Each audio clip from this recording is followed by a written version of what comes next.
Nous avons la suite de l'histoire entre Polytechnique versus Idrissa Berkane. Souvenez-vous, suite à des vidéos de la tronche en biais, notamment qui avait couvert l'affaire, expliquait que Idrissa Berkane avait plagié une grosse partie de son doctorat.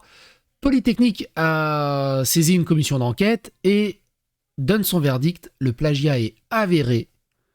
Ils réfléchissent potentiellement à lui retirer son doctorat, ce qu'il ferait de Idrissa Berkane non plus un hyper-doctor avec 3 doctorats, mais simplement un super-doctor avec 2 doctorats. Est-ce qu'il peut passer de SSJ 3 à SSJ 2 ? On va faire le tour de tout ça.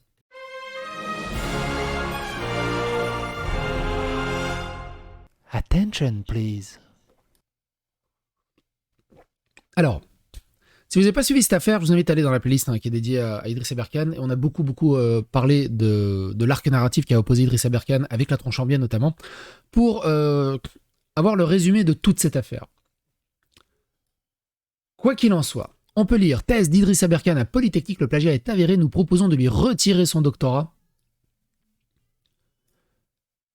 Il se dépeint prodige des mathématiques, spécialiste en neurosciences, biologie, géopolitique, informatique, philosophie, développement personnel et plus récemment en photographie, pour laquelle il propose des masterclass à 60 €. Mais Idrissa Berkane se présente en priorité comme l'hyper-doctor, qui a obtenu 3 doctorats à 29 ans et qui signe PhD, PhD, PhD, donc doctorat. Comme on peut le voir, d'ailleurs il a répondu à l'article, on va voir ça juste après. Un argument massu qu'il brandit au nez de ses critiques.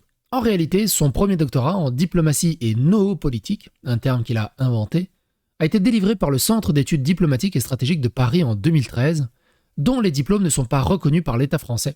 Sa thèse en littérature comparée, réalisée à l'Université de Strasbourg en 2014, est valide, mais celle en sciences de gestion et épistémologie appliquée, obtenue à l'Université de Paris-Saclay et préparée à l'école Polytechnique, ne tient plus qu'à un fil.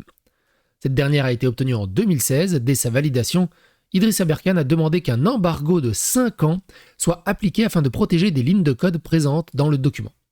Et donc 5 ans ont écoulé, on peut étudier le document plus facilement. En 2021, la thèse est enfin consultable. Des curieux la lisent et découvrent les fameuses lignes dans le chapitre 13, long de 47 pages. Surprise, pas de secret industriel, mais un copier-coller quasi intégral de la documentation d'un logiciel diffusé gratuitement sur Internet en 2015. Alors tout ça on l'a vu en détail dans les précédentes vidéos, ça sert à rien de revenir. Si ça vous intéresse, n'hésitez pas. Comme l'Express l'a révélé en 2022, alerté, l'université Paris-Saclay et l'école Polytechnique chargent le comité d'éthique de Polytechnique de mener l'enquête. Après plus de 2 ans de délibération ponctuée de dizaines d'emails insultants et d'innombrables menaces de procès, Benoît Deveau, à l'époque directeur de la recherche et président du comité d'éthique de Polytechnique, récemment parti à la retraite, accepte de dévoiler le résultat des investigations. Idrissa Berkane, lui, a toujours nié toute forme de plagiat et accuse M. Deveau de mensonge. Et donc il y a un entretien.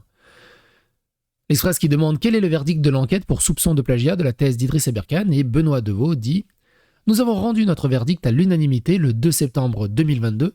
Nous avons d'abord constaté l'évidence, à savoir qu'Idrissa Berkane a plagié la quasi-totalité des 47 pages du chapitre 13 de sa thèse. Nous avons également pris acte du fait qu'Idrissa Berkane n'a pas eu la moindre attention de discuter avec nous, ni de reconnaître ses torts. Nous avons donc décidé à l'unanimité de proposer l'annulation de sa thèse. Cette décision a été transmise à la fois à l'école Polytechnique et à l'université Paris-Saclay. Si je dis pas de bêtises, il me semble que l'école Polytechnique a porté plainte également pour Idrissa Berkane. Je crois, je peux dire des conneries, mais il me semble. À ce jour, l'application de la sanction est encore en suspens. Donc ça, en haut, donc ça c'est le chapitre 13. C'est toutes les pages alignées sur le côté. Et tout ce qui est en bleu, c'est un plagiat. Et en vert, je sais plus c'est quoi. C'est ce que lui, il a écrit. C'est ça. En bas, la documentation. Ah oui, donc voilà. En bas, c'est la vraie documentation qu'il a juste copiée. Il a copié tout ça de la vraie documentation en laissant juste une page de côté. La partie en rouge correspond à un autre copier-coller. Ah, donc la partie en rouge, c'est un autre copier-coller. Ok.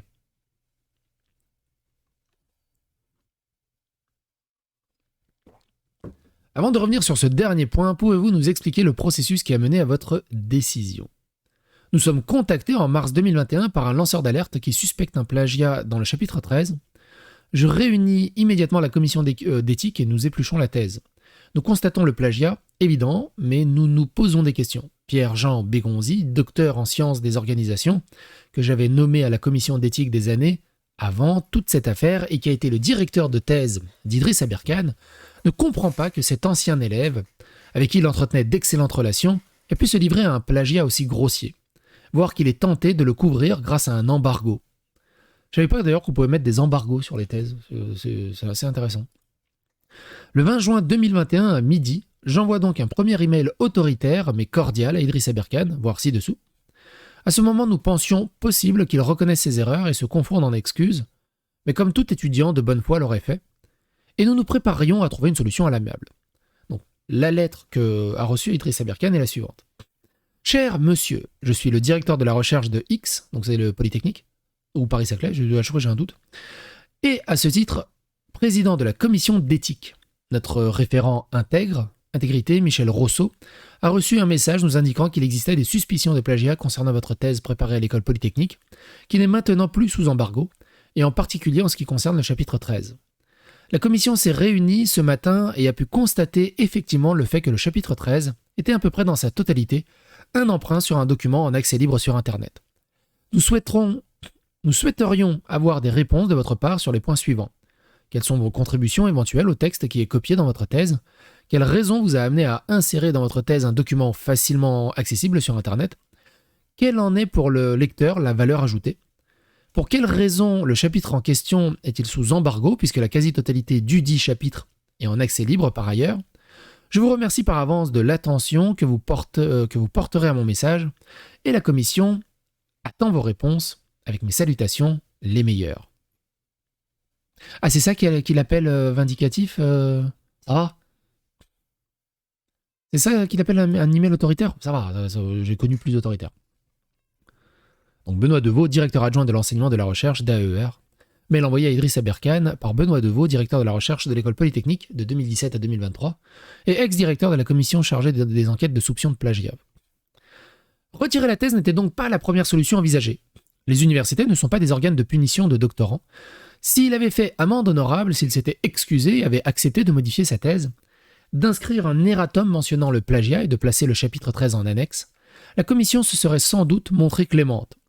Nous sommes plus un organe de médiation que de sanction. Pourtant, cela n'a pas été le cas. Pourquoi? Idriss Aberkane a répondu moins de 2 heures après notre premier mail. À ma grande surprise, il a fait preuve d'une incroyable agressivité. Il a brandi des documents administratifs et affirmé que je n'étais pas compétent pour mener les investigations. Oubliant que... Bon, quand même, directeur adjoint de l'enseignement, ex-directeur de commission chargée des enquêtes, directeur de ça va? Oubliant que j'étais le directeur de recherche de Polytechnique et qu'à ce titre, j'étais parfaitement légitime à poser des questions d'éthique à n'importe quel chercheur des laboratoires de l'école.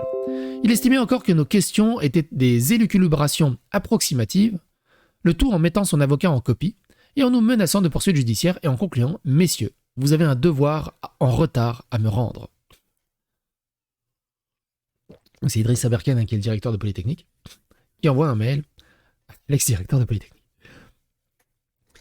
Il m'est impossible, donc là c'est Idriss Aberkane qui répond apparemment dans le mail. Il m'est impossible de répondre à toutes les questions relevant de mes travaux à un groupe qui n'aura ni la légitimité officielle de les poser, ni la garantie légale de respect idoine de la procédure. Alors, moi ce qui m'intéresse, ce qui est rigolo, c'est que du coup, il fait un doctorat et maintenant il estime que l'école n'a aucune légitimité officielle à poser ce genre de questions.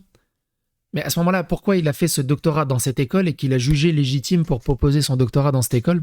Et qu'il a eu son doctorat, c'est qu'il a bien jugé le truc légitime. Enfin, c'est bizarre quand même. Je vous confirme donc que je trouve votre demande particulièrement cavalière et en plus, et plus encore contradictoire eu égard aux graves contentions... C'est tout petit, hein. C'est tout petit, hein. Eu égard aux graves contentieux qui se trouvent exister du fait des propres déclarations officielles de l'école polytechnique de Palaiseau, déclarations que je considère comme fallacieuses et discriminatoires. Je vous mets donc en demeure, et avant toute entrée en matière quant aux aspects scientifiques de mes travaux, de m'apporter la preuve officielle, par écrit bien entendu, que ces travaux de thèse relèvent de votre compétence. Alors, moi c'est pareil, ok, d'accord, ils sont pas compétents pour juger la pertinence peut-être des travaux qu'il y a à l'intérieur. Mais c'est pas ce qu'on leur demande. C'est un comité d'éthique de lutte contre le plagiat. Leur domaine de compétence, c'est le plagiat, pas ce qu'il y a dans la thèse. Et donc, c'est pas sur la pertinence de la thèse, mais c'est savoir s'il y a eu du plagiat. Donc, ils ont leurs compétences là-dedans. Que vous avez été légalement saisi par voie appropriée de la demande de clarification que vous me transmittez. Il est allé loin le... Saisi par voie appropriée de la demande de clarification que vous me transmittez. C'est quel... je suis nul hein, en Becherel. C'est quoi? C'est du participe passé de l'injonction. Et que vous disposez bien des compétences légales de réunir commission à leur sujet. Car je vous confirme que les déclarations antérieures de votre institution entrent en contradiction frontale avec l'expression de cette compétence. Moi dans tout ça, je m'en fous s'ils sont compétents ou pas, je veux savoir si c'est vraiment un plagiat ou pas. Et au bout d'un moment, ils pourraient avouer. Je me réserve bien le droit, avec mon conseil habituel qui nous lie, de porter plainte pour discrimination. Pourquoi discrimination? Ainsi que pour harcèlement moral. Pourquoi? Parce qu'il... C'est un peu comme... en fait, ça me fait penser à Sandrine Rousseau. Souvenez-vous, on a parlé de Sandrine Rousseau dans une vidéo précédente, où elle explique que les notes de contexte et de communauté sur Twitter, qui à chaque fois le contredisent sur tout ce qu'elle raconte, c'est une forme de harcèlement. Les notes de contexte qui lui dit « tu racontes du bullshit », c'est du harcèlement. Ok, donc harcèlement moral envers vous. Ainsi bien sûr que l'école polytechnique de Palaiseau. En particulier si vous faillissiez, dans les plus brefs délais, à produire toute preuve légalement recevable de vos compétences en matière d'évaluation de ma thèse, de l'instruction du dossier en cours et, en particulier, de votre droit à réunir la commission préalable dont vous avez mentionné l'existence dans votre courriel. En somme, même si votre élucubration approximative se trouve encore ténuement la vertu de m'amuser davantage qu'elle ne m'exaspère, et bien qu'elle semble constituer selon mon conseil maître Massimo Bianchi du barreau de Marseille, dont la patience se pourrait trouver plus friable que la mienne, une qualification pénale exacte. La balle est dans votre camp, messieurs. J'aime bien, c'est surligné en gras. Vous avez un devoir en retard à me rendre, et croyez bien que je le lirai avec la plus grande attention, résolument, Idriss Aberkan, PhD. Ah tiens, il ne l'a pas mis 3 fois là ce coup-ci. Réponse d'Idriss Aberkan, moins de 2 heures, donc ça va. Voilà. Face à cette réponse inacceptable, je pense qu'on peut la juger inacceptable, au bout d'un moment. Face à cette réponse inacceptable, par contre, il a les balls, la vache. Moi, je sais pas, je reçois une lettre comme ça, je me fais gauler, j'ai une coulante pendant 3 jours dans les toilettes, et je fais merde, qu'est-ce que je fais? Lui, c'est bon, il se démonte pas. Face à cette réponse inacceptable, Pierre-Jean Bégonzi tombe de haut. 2 évidences s'imposent alors. La première est de réunir une commission chargée de prononcer une sanction. La deuxième est de se préparer aux menaces de procès et de s'assurer que le dossier est inattaquable. Moi, c'est un truc qui... Au bout d'un moment... Vous savez à quoi ça me fait penser? Une petite anecdote. C'est un fait divers. Il y a quelqu'un qui grille un feu rouge. Les flics l'arrêtent. Ils lui mettent une méga amende. Il a grillé un feu rouge.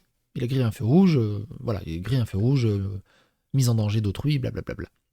Ce génie du mal, il est allé à la mairie récupérer les cadastres de la rue où il s'est fait gauler, et les cadastres sont rarement mis à jour, et le feu rouge n'existe pas sur le cadastre. Du coup, il a fait appel de son amende, et porté plainte, je ne sais plus c'est quoi exactement les termes, et on lui a annulé l'amende. Parce qu'effectivement, le feu rouge n'existe pas administrativement, et du coup, il ne peut pas lui mettre l'amende. Alors, sur le papier, administrativement, c'est génial, c'est un génie, c'est incroyable, ça m'a fait rire quand j'ai vu ce fait divers. Mais dans la réalité des choses, il l'a grillé, ce feu rouge. Et c'est un truc qui me tue en France, et peut-être un peu partout, c'est le côté administratif aliénant d'Astérix et les 12 travaux. C'est-à-dire que on s'en fout, finalement, de la factualité des choses. Il faut savoir si ça rentre dans les petites cases légalement des papiers administratifs. Et c'est comme ça qu'on arrive à faire acquitter, libérer, innocenter des dingueries Et ironiquement, évidemment, dans l'autre sens, on arrive à condamner des innocents. C'est de la folie furieuse. Je me souviens, j'ai un copain d'école qui est gendarme. Ils ont arrêté un mec qui était dealer, enfin bref, qui avait un CV long comme le bras. Ils l'ont arrêté, si j'ai pas de conneries, parce que c'était longtemps qu'il m'a raconté ça, à 5h40 du matin. Le dossier était en béton, toutes les preuves de tout ce qu'il avait fait. Le dossier a fini caduc parce qu'ils n'ont pas le droit de faire des interventions avant 6h du matin. Pour 20 minutes, il est libéré, avec les excuses de l'administration. Et ça, ce genre de truc, ça me rend dingue. Donc là, moi je m'en fous du dossier. Il y a plagiat ou il n'y a pas plagiat? Il y a plagiat, point, on s'en fout du reste. L'école polytechnique et l'université Paris-Saclay s'accordent pour que nous prenions l'affaire en charge. Nous nous réunissions pour remettre les textes en forme à cette époque. Les juristes de Polytechnique sont surchargés par des affaires autrement plus importantes. Et c'est seulement 1 an plus tard que des textes ficelés et signés par la direction de Polytechnique sont produits. La commission se réunit donc le 2 septembre 2022, de manière officielle et incontestable. Monsieur Bégonzi, qui est une personne profondément honnête, annonce qu'il se retire des délibérations afin d'éviter tout conflit d'intérêts. Le reste des membres se penche sur la thèse et constate le plagiat intégral du chapitre 13, mais aussi qu'il y a très peu de copier-coller dans les autres parties de la thèse. Raison pour laquelle nous serions parvenus sans la moindre difficulté à une solution à l'amiable si nous avions pu calmement entrer en discussion avec lui. Franchement, comme dit plus haut, il aurait juste dit « Oui, c'est vrai, c'est pas spécialement du plagiat, c'est juste que j'ai jugé utile de mettre ce passage-là à cet endroit-là pour la cohésion de la thèse, mais effectivement, il aurait été préférable que je la mette en annexe. » Fini. Mais non. Mais entre juin 2021 et septembre 2022, j'ai échangé une trentaine d'emails avec Idriss Aberkane. Ces réponses ont été systématiquement agressives et insultantes à mon encontre et envers le président de l'école polytechnique, qui l'a menacé de traîner en justice. Mais, surtout, il n'a jamais répondu sur le fond de l'affaire, c'est-à-dire le plagiat. J'ai présenté ces échanges à la commission d'enquête. Nous avons unanimement décidé d'écarter l'accord à l'amiable et de proposer l'annulation de sa thèse et de son doctorat. Idriss Aberkane s'est donc tiré une balle dans le pied en refusant de s'expliquer et de répondre aux questions qui lui avaient été posées. Tous les échanges étaient compliqués. Il a, par exemple, utilisé son ancienne adresse email de l'école polytechnique pour une publication dans laquelle il prétend avoir résolu la conjecture de Syracuse. Alors ça, c'est très important. Si vous allez dans la playlist d'Idriss Aberkane, il y a cette vidéo aussi. Non, c'est pas celle-ci. Attends, putain, c'est où? Là. Qui m'avait fait marrer. J'aime beaucoup cette vidéo. Idriss Aberkane gagne potentiellement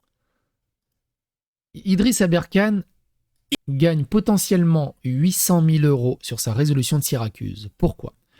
Au Japon, une commission... J'explique tout en détail dans la vidéo. Hein. Au Japon, une commission donne une prime de 800 000 euros à quiconque résoudra la conjecture de Syracuse. Et moi, dans la vidéo, j'ai dit, bah banco, ça fait 2 ans que Idriss Aberkane se tue à dire au monde entier qu'il a résolu la conjecture de Syracuse. Go, chef, go! Sauf si j'ai pas suivi, il n'est pas allé réclamer le prix. Pourquoi? 800 000 balles, moi je suis preneur, hein. Moi je suis preneur, hein.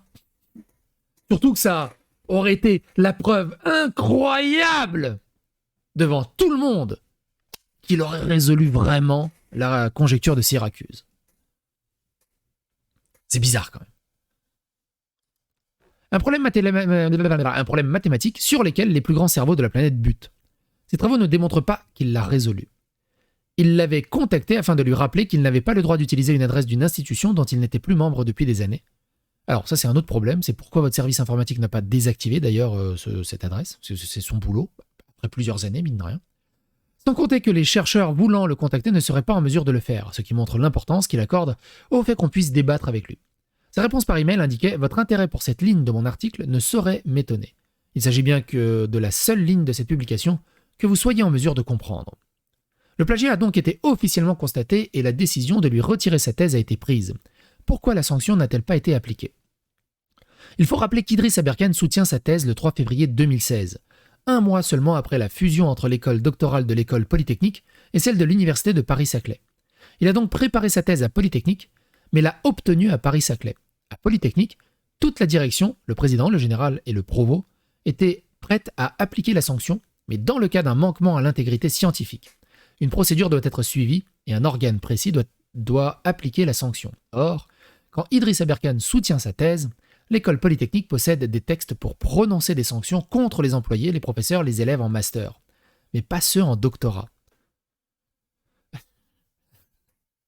Je vous l'ai dit, un peu rouge, cadastre, conneries, blabla.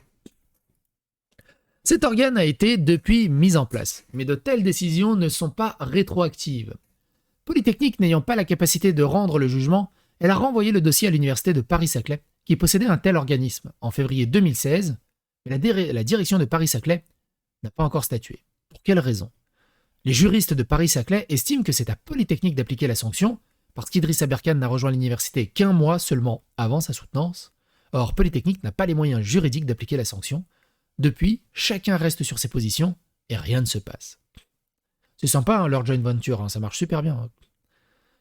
Ont-ils peur de perdre un éventuel procès? Ils semblent avoir cédé face à la stratégie d'intimidation de M. Aberkane, qui se montre insultant, aussi bien dans ses emails que sur les réseaux sociaux, où il saute sur n'importe quel prétexte pour faire croire que le procès n'est pas légitime. Les services juridiques redoutent probablement que tous les arguments possibles soient utilisés et publiés sur Internet, ce dont ils ont horreur. Ils craignent sûrement le procès et estiment qu'ils ont d'autres affaires plus graves à traiter. Il faut aussi souligner que les équipes juridiques des universités ont peu de moyens et ne sont pas forcément outillées pour de tels procès, mais je pense que cette affaire est importante et mériterait d'être traitée.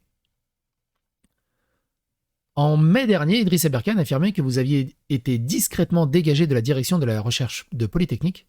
Vous a-t-on renvoyé à cause de l'enquête menée à son encontre? Ce message m'a beaucoup fait rire, encore plus quand une personne lui a répondu que j'avais 70 ans et que c'était peut-être normal que je prenne ma retraite.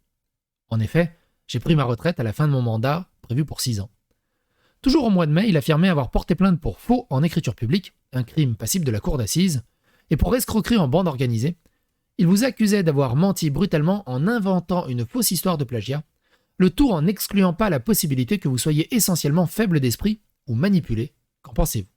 Encore une fois, nous n'avons en aucun cas considéré Idriss Aberkane comme un priori coupable.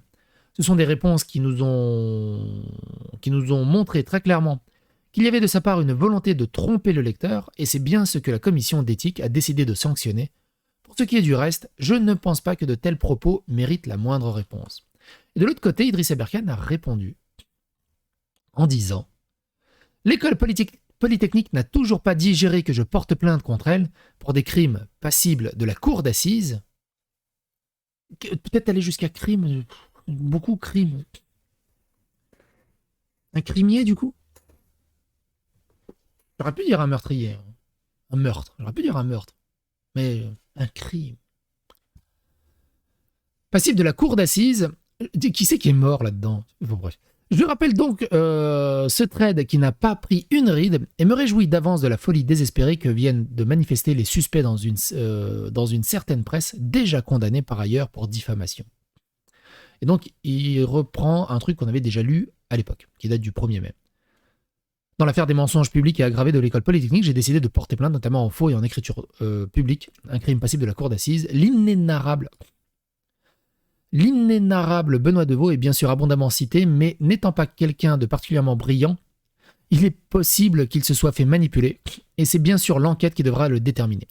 Pénalement, le responsable premier de tout acte répréhensible de l'école est, selon le Code de l'éducation, son président, Éric Labeille. Mais l'affaire commençant en 2017, le président de l'époque était Jacques Biot, un ancien baron de l'affaire du sang contaminé. Bref, il fait un peu... je sais plus c'est quoi les termes zététiques, vous m'excuserez, j'ai bu qu'un seul café ce matin. Mais vous savez vous-même. Et du coup, on va voir vite fait les citations autour d'Aberkane, ça donne quoi? Les institutions pètent les plombs, ils se sentent en position de faire tout et n'importe quoi contre ceux qui ne suivent pas la propagande de l'État profond. Idriss, sois honoré de ces attaques, car elles montrent que tu es un noble serviteur de papa. Sois sans crainte, tu es protégé par le plus haut, sois béni en paix. On est sûr qu'il a son brevet des collèges au moins. L'école polytechnique n'a rien à digérer, 200 ans d'histoire derrière elle contre un affabulateur avéré sur deux de ses 3 doctorats. C'est quand même fou de se dire qu'avec un bilan aussi accablant, des personnes arrivent encore à vous adresser une confiance aveugle. J'ai vu qu'il commençait à essayer de t'accuser de plagiat pour prétendre te retirer ton doctorat. Était-ce KR, j'imagine que c'est une correction automatique qui a foiré, de te nuire publiquement ainsi. Il y a vraiment des générations d'abrutis finis dans ce pays. Tu peux compter sur tout mon soutien face à ce type de manœuvre absurde. Solidarité totale et inconditionnelle avec toi, cher Idriss. La mauvaise foi et la bêtise de ces mecs qui pensent que lancer une procédure bâillon est la preuve de leur innocence et de leur probité m'a toujours étonné. Même en prison, il serait incapable de se remettre en question jamais. Ah bah tiens, il y a une note, de contexte. Donc, note de contexte sur l'école polytechnique n'a toujours pas dirigé, je porte plainte. La personne mise en cause dans le deuxième tweet est celui qui a dirigé le comité d'éthique chargé de l'enquête selon laquelle Idriss Aberkan a plagié les 47 pages du chapitre 13 de sa thèse préparée par la Polytechnique. Rien ne prouve les accusations d'Idriss Aberkan. On n'envoie pas une école en prison, il confond tout une fois de plus. Un exemple parmi tant d'autres que tu es la voix du juste, vu les réactions méprisantes, voire plus à ton encontre, tu as tout mon soutien. Quelqu'un qui dit « Quand les insultes ne suffisent pas, la psychiatrisation des contradicteurs est l'étape suivante dans les fuites en avant. » C'est un peu, souvenez-vous, quand Mandax dans la Tronchambier expliquait que moi, j'étais un trou famélique, un mec tellement con qu'il n'arrivait pas à mettre son pantalon et qu'il me psychiatrisait, en fait, tout simplement. Parce qu'il n'y a plus aucun argument à avancer. Mais ça, c'est encore une autre histoire. Lui, s'il cite ses sources ou n'essaie pas de noyer le poisson, son cœur s'arrête, on dirait. Moi, ce que je comprends pas, c'est pourquoi on l'entend encore, qui donne encore un quelconque crédit à ce charlatan. PTDR, cet escroc, a tellement compris que l'objectif n'était pas de sauver son honneur, qu'il a de toute façon perdu dès le début de sa carrière, mais de préserver sa crédibilité auprès de sa communauté, de finir à la piste, porté à croire n'importe quel charlatan sur parole. Moins de plaintes, plus de thèses, s'il te plaît. Article émanant du Parisien avec comme source l'Express, on peut signaler au DSA. Vous aussi, vous trouvez que l'hyperdocteur remue beaucoup de poussière sans jamais véritablement s'expliquer sur son plagiat. Suite, ça promet d'être long, mais c'est essentiel car cette affaire est scandaleuse. Bref, vous avez compris l'idée. Moi, franchement, il voudrait... Idriss, tu regardes cette vidéo, tu veux calmer tout le monde? Va réclamer ton prix sur Syracuse au Japon. Tu foutrais une mandale à tous tes détracteurs. Mais un Mawashigiri... tacle 2 pieds dans la jugulaire, direct. Et 800 000 balles, mine de rien. Et je te paie un resto pour fêter ça. Enfin non, si t'as 800 000 balles, c'est toi qui me payes le resto quand même. Faut pas déconner. Quoi qu'il en soit, n'hésitez pas à donner votre avis, votre opinion dans les commentaires, n'hésitez pas à faire rester l'algorithme de YouTube. Et à bientôt pour d'autres aventures.